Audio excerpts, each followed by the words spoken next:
بسم الله الرحمن الرحيم والنازعات غرقا والناشطات نشطا والسابحات سبحا فالسابقات سبقا فالمدبرات أمرا يوم ترجف الراجفة تتبعها الرادفة قلوب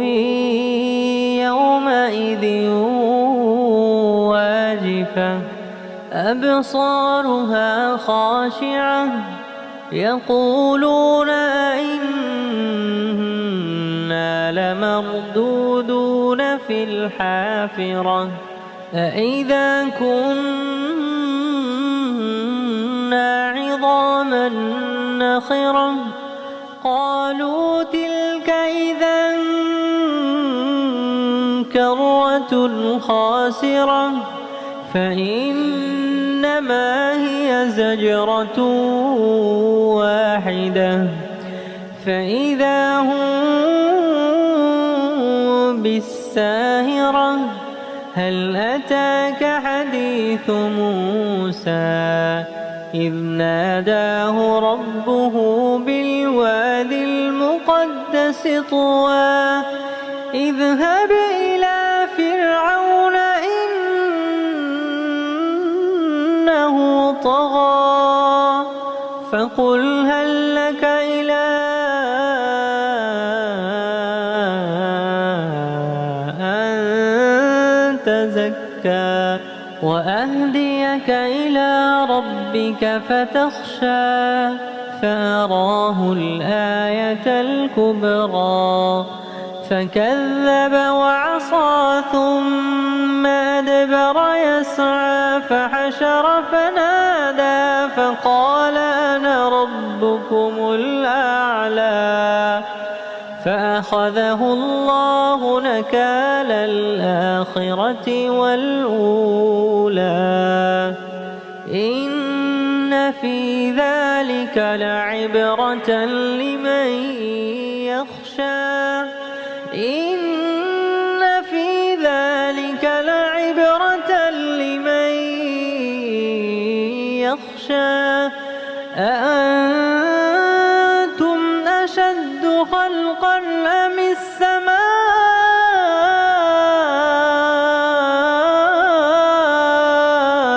بناها